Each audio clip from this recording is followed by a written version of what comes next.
सुरता साहित्य की धरोहर के इस विशेष अंक में आपका स्वागत है। आज हम लेकर आए हैं एक ऐसी चर्चा जो छत्तीसगढ़ की लोक आत्मा से जुड़ी है। यह चर्चा श्री डुमन लाल ध्रुव के आलेख चंदैनी गोंदा रामचंद्र देशमुख की कला साधना पर आधारित है। दाऊ रामचंद्र देशमुख एक ऐसा नाम जिसने छत्तीसगढ़ी नाचा और लोक रंगमंच को नई पहचान दी। उन्होंने चंदैनी गोंदा के रूप में एक ऐसा सांस्कृतिक मंच खड़ा किया जहां मिट्टी की सुगंध, लोकगीतों की मधुरता और जनजीवन की सादगी सब एक साथ सांस लेते हैं। आज हम जानेंगे कि कैसे देशमुख जी ने आजादी के बाद छत्तीसगढ़ी कला को राष्ट्रीय मंच तक पहुंचाने का सपना देखा और उसे साकार करने के लिए अपने पूरे जीवन को लोक साधना में समर्पित कर दिया।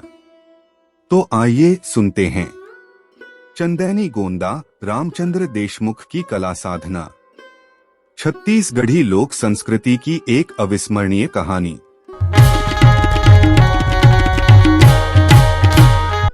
स्वागत। आज हम बात कर रहे हैं छत्तीसगढ़ की दुनिया की, और उसमें भी एक बहुत खास चीज चंदैनी गोंदा। जी हाँ। और इसे जिसने साकार किया वो शख्सियत रामचंद्र देशमुख। हमारे पास सुरता साहित्य की धरोहर संग्रह से एक लेख है इस पर। हाँ, एक बहुत महत्वपूर्ण दस्तावेज है ये लेख ना लोक कला, संस्कृति का इतिहास और एक व्यक्ति का जो नजरिया होता है जी, उस पर काफी रोशनी डालता है। बिल्कुल। तो आज कोशिश यही रहेगी कि चंदैनी गोंदा का असल मतलब क्या था और देशमुख जी का इसमें क्या योगदान रहा, उसे परत दर परत समझें। तो फिर शुरू करें? हाँ जरूर। ये एक बहुत ही जरूरी विषय है। देखिए, अक्सर क्या होता है कि हम लोक कलाओं को सिर्फ मनोरंजन मान लेते हैं। हाँ, ये तो है। लेकिन असल में वो किसी भी इलाके की पहचान होती है। वहाँ के लोगों की कहानियां, उनका जो सामाजिक ताना बाना है उसे सहेज कर रखती हैं। अच्छा। और चंदैनी गोंदा तो इसका एक जीता जागता उदाहरण है। मतलब कि लोक कला कितनी गहरी और असरदार हो सकती है। तो फिर सबसे पहले यही समझते हैं कि आखिर ये चंदैनी गोंदा है क्या। लेख में इसे कहा गया है छत्तीसगढ़ माटी का अपना विशिष्ट अंचल। मतलब जैसे मिट्टी की अपनी खुशबू होती है। हाँ, बिल्कुल वैसी ही एक महक। और ये भी कहा गया है कि ये सिर्फ किसी एक जमाने की चीज नहीं है, बल्कि चंदैनी गोंदा अमर है, शाश्वत है। ये तो बड़ी बात है। ये खुशबू वाली बात बहुत अहम है। जैसे आपने कहा, इसे सिर्फ सतही मनोरंजन नहीं समझना चाहिए। लेख इसे किसान छत्तीसगढ़ी में कहते हैं भुइयां का बेटा, यानी धरती का पुत्र, उसके संघर्षों और शोषण की एक दर्द भरी अंतरहीन कविता कहता है। दर्द भरी अंतरहीन कविता। हाँ, ये शब्द देखिए, अंतरहीन मतलब कभी ना खत्म होने वाली। छत्तीसगढ़ के कई इलाकों में सूखा, कमी, अभाव, लेख कहता है ये एकदम स्थायी भाव जैसा बन गया है। चंदैनी गोंदा इसी सच्चाई को, इसी दर्द को मंच पर ले आया। मतलब ये सिर्फ नाच गाना नहीं था। अच्छा। ये दिखाता था कि कैसे कर्ज का बोझ बढ़ता है, या कैसे मौसम की मार किसान की कमर तोड़ देती है। ये सब गीतों और दृश्यों में पिरोया गया था। वाह, मतलब इसका दायरा तो बहुत ही बड़ा था फिर। जी हाँ। लेख ये भी बताता है कि इसमें सिर्फ किसानों का दर्द ही नहीं था, बल्कि पूरा लोक साहित्य, आम लोगों का जीवन, उनके रीति रिवाज, तीज त्योहार, उनकी आस्थाएं, अंधविश्वास पे। हाँ, उनकी मेहनत, और यहाँ तक कि रतनपुर के पुराने गौरव से लेकर भिलाई जैसे नए शहर बनने तक का इतिहास, सब कुछ था इसमें। सब कुछ समेटा हुआ था। ये तो अपने आप में अनोखा है। इसे सिर्फ लोक गीतों का संग्रह नहीं कहा गया, बल्कि एक नया प्रयोग बताया गया है। बिल्कुल, एक प्रयोग जहां दृश्यों, प्रतीकों और संवादों का इस्तेमाल करके गीतों को एक कहानी, एक संदेश का रूप दिया गया। और यही एक दिलचस्प बात जुड़ती है। चंदैनी गोंदा जो 1971 में आया, वो एकदम से कोई नई चीज नहीं थी। अच्छा। दरअसल रामचंद्र देशमुख जी ने ही करीब 1950 के दशक में, यानी लेख छपने 2020 से लगभग 70 साल पहले, एक संस्था बनाई थी, छत्तीसगढ़ कला विकास मंडल। ओह, पहले भी कोशिश हुई थी। हाँ, लेकिन लेख के मुताबिक वो संस्था धीरे धीरे बंद सी हो गई, या कह लें लुप्त प्राय हो गई। तो चंदैनी गोंदा एक तरह से उसी कोशिश का पुनर्जन्म था, एक नए और शायद ज्यादा मजबूत रूप में। तो इससे पता चलता है कि उस समय वाकई एक जरूरत महसूस हो रही थी छत्तीसगढ़ में। बिल्कुल, एक ऐसे दमदार सांस्कृतिक मंच की जरूरत थी जो सिर्फ हंसी मजाक से आगे जाकर कुछ और कह सके। तो चंदेनी गोंदा के पीछे का विचार तो समझ आया, पर इसके पीछे जो दिमाग और दिल था जी वो थे रामचंद्र देशमुख जी। जी हाँ। इतना बड़ा सपना, उसे हकीकत बनाना, आखिर कैसे किया होगा उन्होंने ये सब? यहाँ कहानी और दिलचस्प हो जाती है। उनके प्रयास सच में असाधारण थे। लेख बताता है कि उन्होंने पूरे छत्तीसगढ़ से करीब 50-60 कलाकारों को खोज निकाला, इकट्ठा किया। 50-60 उस जमाने में? हाँ, सोचिए, बिना आज के साधनों के अलग अलग जगहों से इतने कलाकारों को एक साथ लाना कितना मुश्किल रहा होगा। हाँ, बात तो है। और ये कोई पेशेवर कलाकार नहीं थे, ये गांव देहात में अपनी कला को जी रहे लोग थे। अच्छा। फिर उन्होंने लोक धुनों का संग्रह किया, हो सकता है बस्तर के आदिवासियों की लय उठाई हो या मैदानी इलाकों के देवार गीत लिए हों, और उन्हें उस समय के जीवन से जोड़ा, शायद शहरीकरण या नए समाज के अनुभवों से। और बात सिर्फ कलाकार जमा करने या धुनें इकट्ठी करने तक ही नहीं थी, है ना? नहीं, बिल्कुल नहीं। लेख बताता है कि देशमुख जी ने लोक कलाकारों की जो एक स्वाभाविक उन्मुक्त अभिव्यक्ति होती है उसे भटकने नहीं दिया, बल्कि उसे एक दिशा दी। हाँ, एक रचनात्मक और सार्थक दिशा दी। उन्होंने इन बिखरे मोतियों को एक उद्देश्यपूर्ण कहानी की माला में पिरोया। कमाल है। और कमाल की बात ये कि वे खुद भी एक प्रभावशाली अभिनेता के तौर पर मंच पर उतरे। ये सिर्फ निर्देशन नहीं था, ये उस कला को जीना था। ये तो कलाकारों को साथ लाने की बात हुई, लेकिन उन्हें साथ बनाए रखना, वो भी तो एक चुनौती रही होगी, खासकर जब मंच लोकप्रिय होने लगता है। बिल्कुल सही सवाल। ये एक बहुत बड़ी चुनौती थी। लेख में इसका जिक्र है। इतने सारे संवेदनशील, भावुक कलाकारों को एक साथ साधना, उनके अहंग को संभालना, ये अपने आप में टेढ़ी खीर है। हाँ, मुश्किल तो है। और ऊपर से जब कोई चीज लोकप्रिय होती है तो कई तरह के दबाव आते हैं। लेख इशारा करता है लोकप्रियता के प्रलोभन थे। अच्छा। कुछ लोग शायद इसे अपने संकीर्ण मंतव्य के प्रचार प्रसार का माध्यम बनाना चाहते होंगे, या फिर कुछ ऐसे व्यवसाय करने वाले कलाकार नुमा लोग भी होंगे जो कला की आड़ में सिर्फ पैसा कमाना चाहते थे। हाँ, बिल्कुल।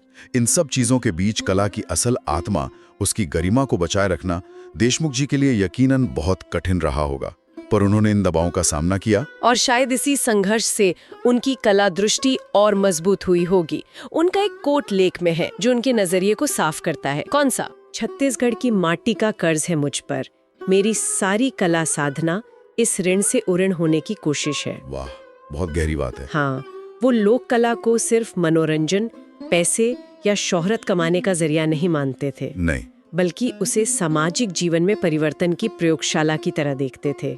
उनके लिए ये अपनी मिट्टी, अपनी जड़ों का कर्ज चुकाने का एक तरीका था। हाँ, और यही नजरिया चंदेनी गोंदा को खास बनाता है। लेखक उनकी निश्चल कला दृष्टि, मतलब कला के प्रति सच्ची और साफ नीयत और संवेदनशील मानवीय आस्था को इसकी सफलता और टिकाऊपन का श्रेय देता है। सही है। कहा गया है कि अगर देशमुख जी की ये गहरी समझ और कला के प्रति ईमानदारी नहीं होती तो लोक जीवन की ये खूबसूरत झांकी शायद बहुत पहले ही बिखर जाती। मतलब ये सिर्फ एक स्टेज शो नहीं था। नहीं, ये एक मिशन था, एक तरह का आंदोलन था। उनकी इस यात्रा को थोड़ा और पीछे से देखें तो इसकी जड़ें हम मिलती हैं। ये सब शुरू कैसे हुआ? लेख हमें 1947 के आसपास ले जाता है। देशमुख जी ने नागपुर में पृथ्वी थिएटर का मशहूर नाटक देखा था, दीवार। पृथ्वी थिएटर का? अच्छा। हाँ, और उसे कई बार देखा। कहते हैं वहीं से उनके मन में ये विचार आया कि छत्तीसगढ़ का जो अपना लोक नाट्य रूप है, नाचा। हाँ, नाचा तो बहुत मशहूर है। हाँ, मशहूर है, पर उस समय वो ज्यादातर हास्य और व्यंग्य पर आधारित थोड़ा हल्का फुल्का होता था। तो देशमुख जी ने सोचा कि इसे एक राष्ट्रीय स्तर का ज्यादा गंभीर और परिष्कृत रूप दिया जाए। अच्छा, नाचा को एक नया आयाम देने की सोच थी। जी, इसी सोच के साथ उन्होंने नरक और सरग और जन्म और मरण जैसे शुरुआती नाटक बनाए, जिन्हें काफी पसंद भी किया गया। और फिर हबीब तनवीर साहब से भी उनका जुड़ा हुआ। वो तो खैर भारतीय रंगमंच के बहुत बड़े नाम हैं। हाँ, ये एक महत्वपूर्ण मोड़ था। जानकारी के मुताबिक जब हबीब तनवीर ने देशमुख जी का एक काम देखा, काली माटी। काली माटी? हाँ, तो वे उन लोक कलाकारों की प्रतिभा से इतने प्रभावित हुए कि उन्हें दिल्ली ले जाने का प्रस्ताव रखा। वाह, तो दिल्ली तक पहुंचे कलाकार। हाँ, इससे इन कलाकारों को पहली बार एक बड़े महानगरीय मंच पर पहचान मिली। लेकिन बाद में जुलाई 1971 के आसपास जब तनवीर ने देशमुख जी से कुछ और नाटक मांगे, हाँ, तो लेख के अनुसार देशमुख जी को ऐसा लगा कि तनवीर छत्तीसगढ़ की सिर्फ कमियों, पिछड़ेपन या जिसे लेख में विद्रूपता कहा गया है, उस पर ज्यादा ध्यान दे रहे हैं। ओह, मतलब सिर्फ नेगेटिव चीजों पर। हाँ, मानो वे दिखाना चाह रहे हों कि यहाँ कुछ भी अच्छा या श्रेष्ठ नहीं है। अच्छा, तो यहाँ नजरिए का टकराव हुआ। ऐसा लगता है। देशमुख जी का मानना था, जैसा लेख कहता है, कि छत्तीसगढ़ की कला, संस्कृति और सभ्यता में जो कुछ बेहतरीन और श्रेष्ठ है उसे सामने लाना जरूरी है। हाँ, ये भी तो जरूरी है। उनका मकसद सिर्फ समस्याओं को दिखाना नहीं था, बल्कि यहाँ की जो सांस्कृतिक समृद्धि है उसे उजागर करना था। यहीं से चंदेनी गोंदा का विचार और मजबूत हुआ, एक ऐसा मंच जो छत्तीसगढ़ का सकारात्मक और गौरवशाली चेहरा पेश करे। लेख में इसे समझाने के लिए एक मदर इंडिया वाली मिसाल दी गई है। हाँ, वो कैथरीन मेयो वाली। हाँ, जैसे कैथरीन मेयो नाम की एक अमेरिकी लेखिका ने अपनी किताब मदर इंडिया में भारत की सिर्फ गरीबी, गंदगी और पिछड़ेपन को दिखाया था। और उसके जवाब में लाला लाजपत राय ने अनहैप्पी इंडिया लिखी थी। बिल्कुल। तो लेख में तनवीर साहब के कथित नजरिए की तुलना मिस मेयो से की गई है। ये तुलना क्या कहना चाह रही है असल में? ये तुलना इसी बात पर जोर देती है कि किसी भी समाज या संस्कृति की तस्वीर पेश करते हुए संतुलन कितना जरूरी है। सही बात है। सिर्फ कमियों या नकारात्मक पहलुओं को दिखाना एक अधूरा और शायद अन्यायपूर्ण चित्रण होता है। देशमुख जी का दर्द यही था।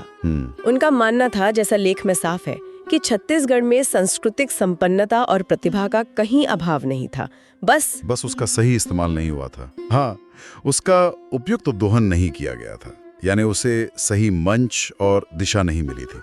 इसी वजह से एक तरह का सांस्कृतिक खालीपन, एक शून्य सा महसूस होता था।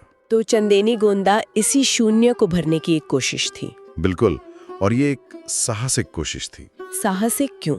साहसिक इसलिए भी क्योंकि उस समय तक, जैसा हमने पहले कहा, नाचा जैसे हल्के फुल्के हास्य प्रधान लोक मनोरंजन का ज्यादा बोलबाला था। हाँ, ठीक है। उसके सामने चंदेनी गोंदा एक गंभीर, विचार उत्तेजक और कलात्मक रूप से ज्यादा गहरी प्रस्तुति लेकर आया।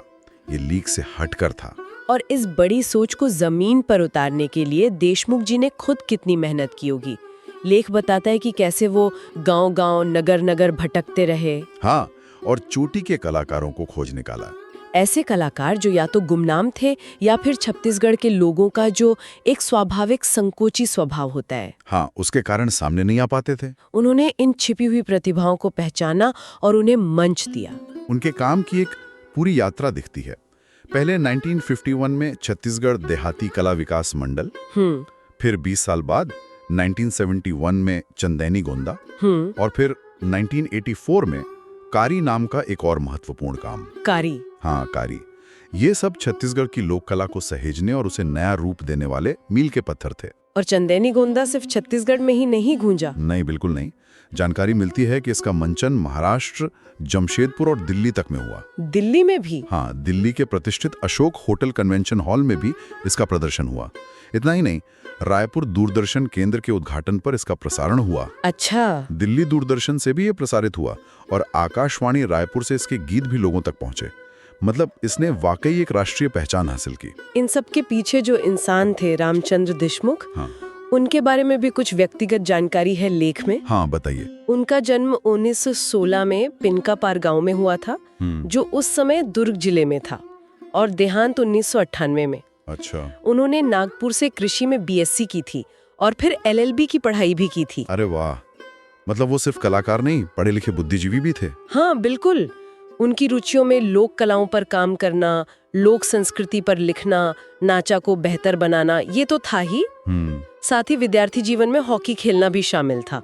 ये सब जानकर उनके बहुआयामी व्यक्तित्व की एक झलक मिलती है। हाँ, ये जानना जरूरी है कि वो सिर्फ एक भावुक कलाकार नहीं थे, बल्कि एक पढ़े लिखे, सोचने समझने वाले व्यक्ति थे। सही। जिन्होंने अपनी शिक्षा और समझ का इस्तेमाल अपनी संस्कृति की सेवा में किया। उनका खेती और कानून का ज्ञान शायद उन्हें जमीन से जुड़े मुद्दों और लोगों के अधिकारों को समझने में और मदद करता होगा। हाँ, हो सकता है। तो अगर हम इस पूरी बातचीत को समेटें तो चंदेनी गोंदा महज एक लोक कला का प्रदर्शन नहीं, बिल्कुल नहीं, ये छत्तीसगढ़ के मिट्टी की महक थी।